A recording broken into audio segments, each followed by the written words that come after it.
Welcome to Burlap Teachers. Enjoy the video. In this video, I will explain how to make homemade Junnu using an easy method. First, ensure you have fresh colostrum milk, ideally around 2 cups. This special milk is key to Junnu's unique texture. Next, prepare your sweetener. About 1/4 cup of jaggery or sugar works well. Finally, don't forget a small pinch of cardamom powder to enhance the flavor. These simple ingredients are all you need to begin this delicious journey. Now let's combine our ingredients. Gently mix the colostrum milk with your chosen sweetener and cardamom powder. Stir until the jaggery or sugar completely dissolves, ensuring a smooth consistency. Once mixed, carefully pour the liquid into a heat-safe bowl or several smaller ramekins.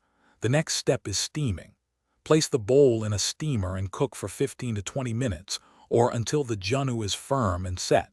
A toothpick inserted should come out clean. After steaming, it's crucial to let your Junnu cool down. Remove it from the steamer and allow it to reach room temperature naturally.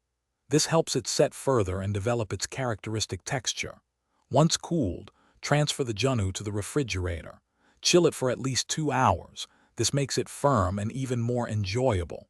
Finally, slice your homemade Junnu into squares or wedges and serve this unique, delicious dessert. Enjoy your culinary creation. Here are a few extra tips for your Junnu.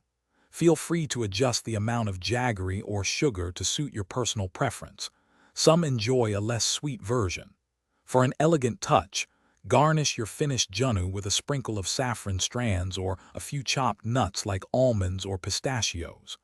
This adds both visual appeal and a delightful crunch.